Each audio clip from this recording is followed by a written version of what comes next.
Hola, buenas tardes. Vamos a leer cómo Dios suple nuestras necesidades. Capítulo 5. La visión de Dios. De oídas le conocía, mas ahora mis ojos te ven.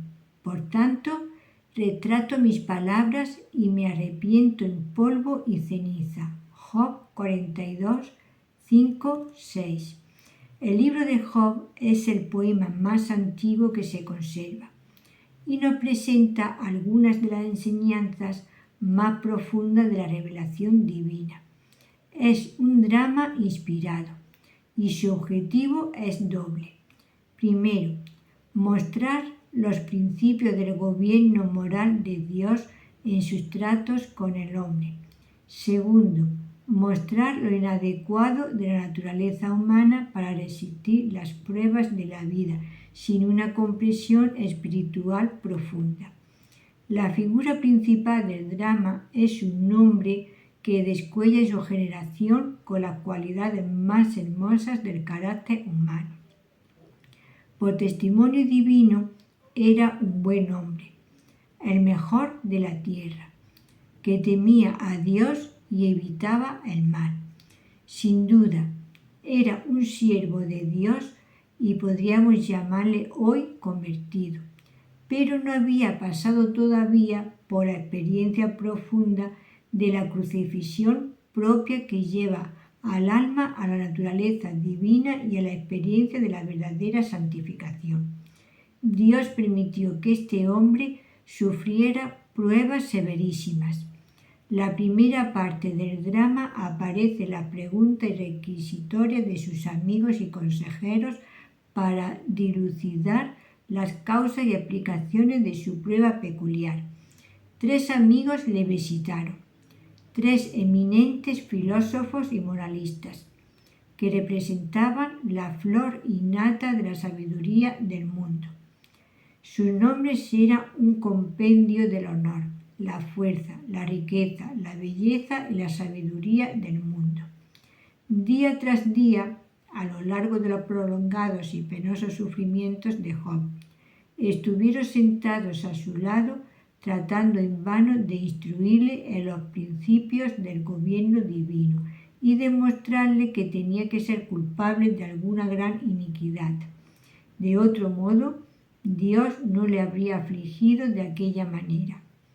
Cada uno de ellos tuvo 3 ocasiones para hablar, y Job a su vez contestó a cada uno en cada ocasión. Pero cuando llegó al final, la luz sobre el caso no había aumentado un ápice. Job estaba por completo insatisfecho con su consuelo y sus exhortaciones, y lo despidió con sus características palabras: consoladores e importunos sois todos vosotros. Estos amigos representaban la mejor filosofía y sabiduría del mundo de entonces, pero demostraron la total incapacidad de la mente humana a pesar de sus esfuerzos para hallar a Dios. Pero la prueba demuestra también otro hecho, y este hecho es el fracaso de Job. El buen hombre pronto se sintió quebrantado bajo la continuada aflicción y empezó a justificarse a sí mismo y a proyectar sobre Dios la severidad y aún injusticia de la pena. Luego aparece un cuarto personaje en escena, Eliú, cuyo nombre significa su relación directa con Dios como su siervo y mensajero.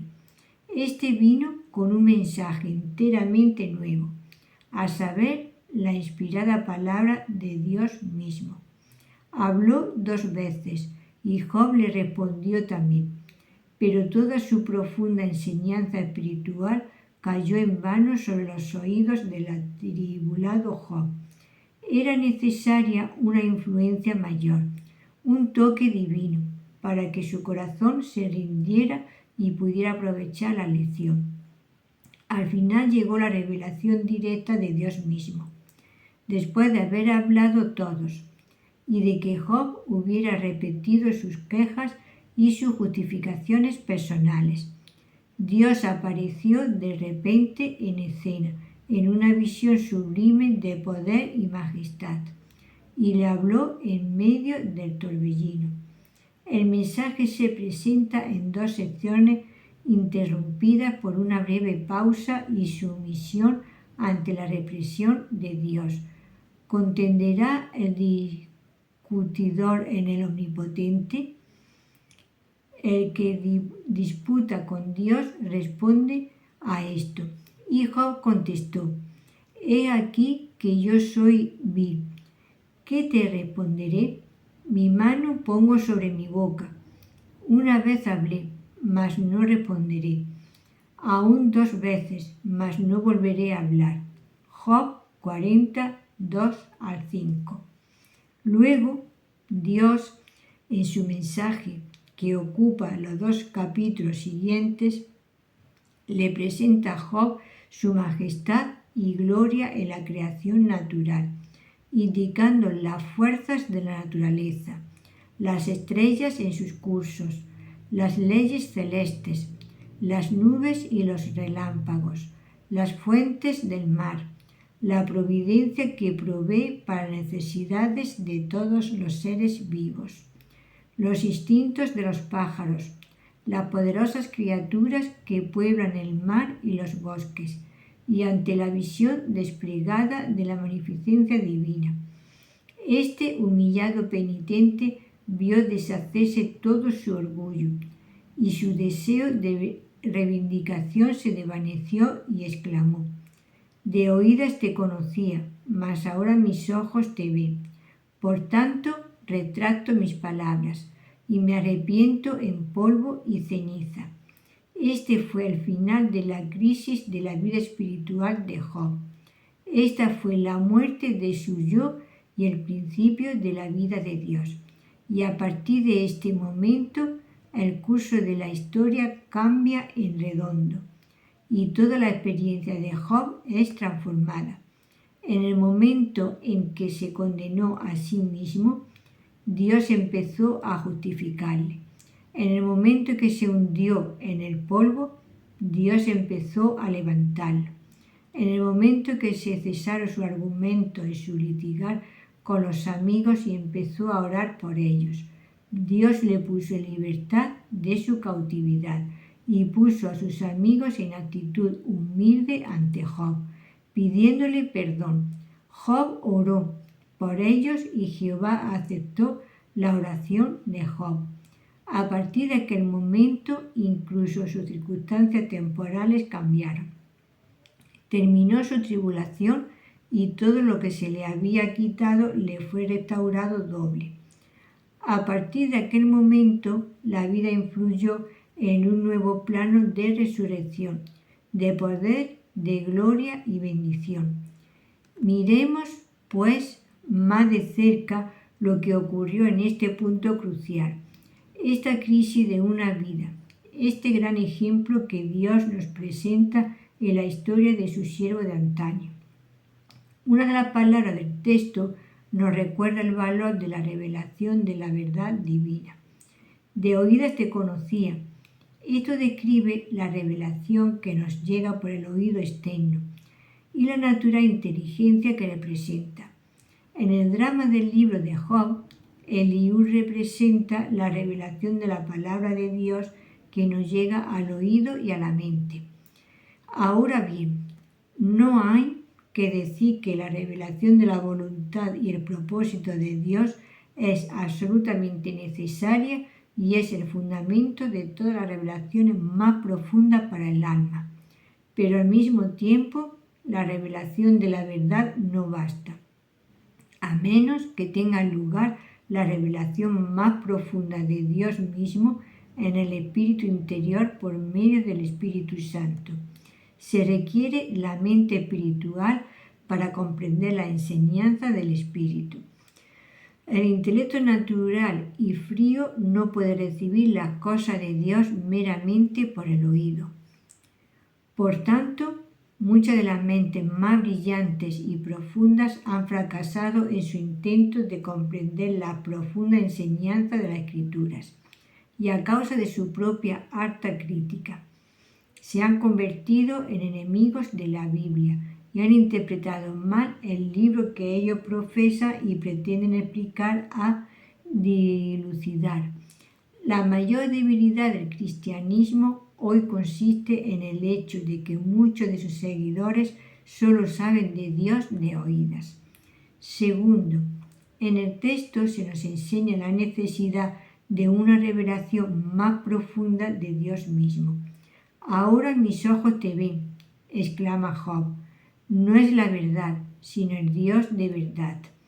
No es el libro, sino el autor e inspirador del libro, con quien tenemos que habérnoslas. La misión del Espíritu Santo es revelarnos a Dios por medio de la verdad y respaldar la verdad al alma sincera que inquiere. Esta es la experiencia que Job tenía que pasar y que quebrantó su corazón, humilló su orgullo, eliminó su autosuficiencia e hizo lugar en su corazón y su vida para Dios. Este ha sido el punto crucial, la encrucijada de cambio en toda vida espiritual profunda. Se nos dice que en Mesopotamia Dios en su gloria se apareció a Abraham y que a partir de aquel momento empezó toda la historia de su fe. Le fue fácil abandonar su país y su hogar. Le fue fácil dirigirse a un futuro desconocido. Estaba con él a partir de aquel momento, aquel a quien había conocido personalmente y cuya aparición había transformado todo lo demás en humo y polvo. Dios se le había aparecido. Más tarde vemos otra figura que aparece en escena, en una crisis aún mayor, en la historia de la redención. Es el legislador y caudillo Moisés. Pero el secreto de la vida de Moisés se nos da en una corta frase. Se mantuvo firme, como viendo al invisible. Se había encontrado con Dios. Le había visto y la invocación más profunda del corazón y la vida de Moisés salió en su oración. Te ruego, muéstrame tu camino. Si tu presencia ha de ir conmigo, no nos saques de aquí. ¿Y en qué se conocerá aquí que he hallado gracia en tus ojos, yo y tu pueblo, sino en que tú andes con nosotros? Éxodo 33, 14, 15. La próxima vida que se destaca en acusado relieve la historia de David y la característica predominante y decisiva de su vida fue su piedad. He puesto siempre al Señor delante de mí. Es el santo y seña de toda su experiencia. Isaías pasó por esta experiencia cuando dijo: vi al Señor sentado sobre un trono alto y sublime. Y luego sigue contando algo que es equivalente a lo que dice Job. El personaje más grande de la Escritura, el gigante Pablo, empieza su nueva carrera en el momento en que tuvo la visión del Señor Jesús, y a partir de aquel momento hubo un rostro, una forma, una presencia, un pensamiento que dominó su vida, la visión, la presencia, la voluntad de su Maestro. El momento culminante en toda vida es aquel en que Jesucristo se hace presente e intensamente real y vivido la conciencia de la persona. ¿Ha llegado para ti este momento? ¿Has pasado del mero estadio de conocimiento intelectual con Cristo a de la intimidad personal? ¿Es el Cristo histórico o es el Cristo de hoy al que dice, como uno de los escritores alemanes más devotos dijo, me parece como si Jesucristo hubiera sido crucificado ayer? El efecto de la visión de Dios en Job fue marcado e inmediato. Trajo la muerte para su yo. El resplandor de aquel destello de gloria divina cegó en él toda otra fuente de luz y por tanto toda otra vista, especialmente la vista de sí mismo. Todas sus justificaciones, complacencias y reivindicaciones desaparecieron. A la luz de la gloria de Dios solo podía verse como sin valor y vil, y ya deseaba perder de vista su propio yo y no verse más a sí mismo. No solamente retractó sus palabras, sino también repudió sus actos y se aborreció y renunció a sí mismo. La negación propia no es renunciar a unas pocas cosas, es rehusar a reconocernos más a nosotros mismos, a vivir por nosotros, a esperar nada bueno de nosotros. Este efecto fue el de la visión de Dios en Isaías. Cuando vio a Jehová en su gloria, exclamó: ¡ay de mí, que estoy muerto! Porque siendo hombre inmundo de labios, han visto mis ojos al Rey, Jehová de los ejércitos. Cuando Daniel vio su visión, nos dice: y no quedó fuerza en mí, se demudó el color de mi rostro hasta quedar desfigurado, y perdí todo mi vigor. Este es el único modo en el que yo pude morir, la visión de Cristo y sobre todo la recepción de Cristo para vivir y reinar en la voluntad, el corazón, la vida, echará todo rival, especialmente al peor de todos, nuestra voluntad propia, la confianza en nosotros mismos, nuestra justicia y amor propios. El segundo efecto de la revelación de Dios fue la elevación de su corazón a un plano más elevado de vida divina. Inmediatamente le hallamos orando por sus adversarios. Si hay un milagro mayor que otro, es el que ocurre cuando el aborrecimiento se transforma en amor celestial. Nada es más difícil que el amor realmente a personas que nos han exasperado, atormentado, hostigado, como habían hecho los amigos de Job con él, en nombre de la religión. Pero la visión de Dios elevó a Job a este plano. Hubo una avalancha de vida y amor divinos en su alma, que cambió a partir de aquel momento todas sus percepciones. Cuando el corazón recibe a Cristo, lo ve todo y ve a cada uno bajo la luz de Cristo. El hombre ama no como hombre, sino como Dios ama. El tercer efecto de la revelación de Dios es que Job fue reivindicado por Dios mismo. Job no necesitaba reivindicarse de los hombres que le habían dañado, porque Dios los llamó a cuenta y le hizo arrepentir y aceptar humildemente su error, a ofrecer un sacrificio a Dios y pedir a Job que orara por ellos. La mejor venganza que podemos tener sobre los que nos han causado males es ser un medio de bendición para ellos. Cuando morimos al yo y pasamos a ser uno con Dios, este hace incluso que nuestros enemigos estén en paz con nosotros. Saca bien del mal y vuelve la maldición en una bendición. En el día que te habré limpiado de todas tus iniquidades, te haré habitar en las ciudades y los lugares desiertos serán edificados. Y la tierra desolada será labrada. Y dirán: esta tierra que estaba desolada ha pasado a ser como el jardín de Edén. Finalmente Dios mismo restauró a Job el doble de todo lo que había perdido antes. Le devolvió la salud por medio de un milagro y añadió a sus días el doble de los años anteriores, pues vivió hasta los 140 años, con lo que probablemente alcanzó los 200 años, una edad superior a la de Abraham mismo. Le dio nuevos hijos e hijas, y se hace especial mención que no había mujeres más hermosas en la tierra que las hijas de Job, y sus nombres indican las cualidades de su persona y de su corazón.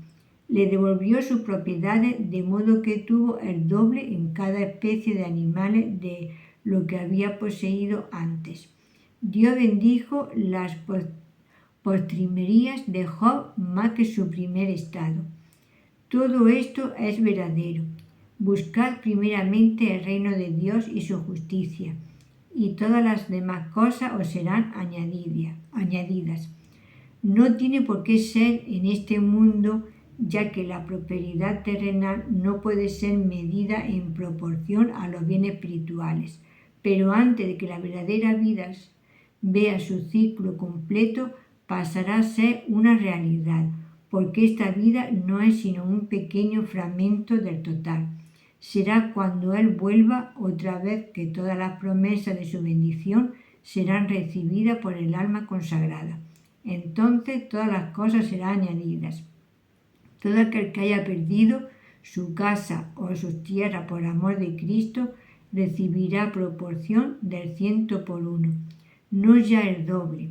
Entonces la vida que haya muerto para el yo y el pecado se sentará en el trono con Él y recibirán el poder de la vida perdurable y por cada cruz una corona y en un alto grado eterno peso de gloria y una herencia incorruptible, inaccesible y eterna en los cielos. Si te ha gustado, le puedes dar a la campanita y un like y sígueme. Y también podéis seguir en TikTok como Las Cosas de Abby. Y mi nombre es María Virtud de Berenguer Segura.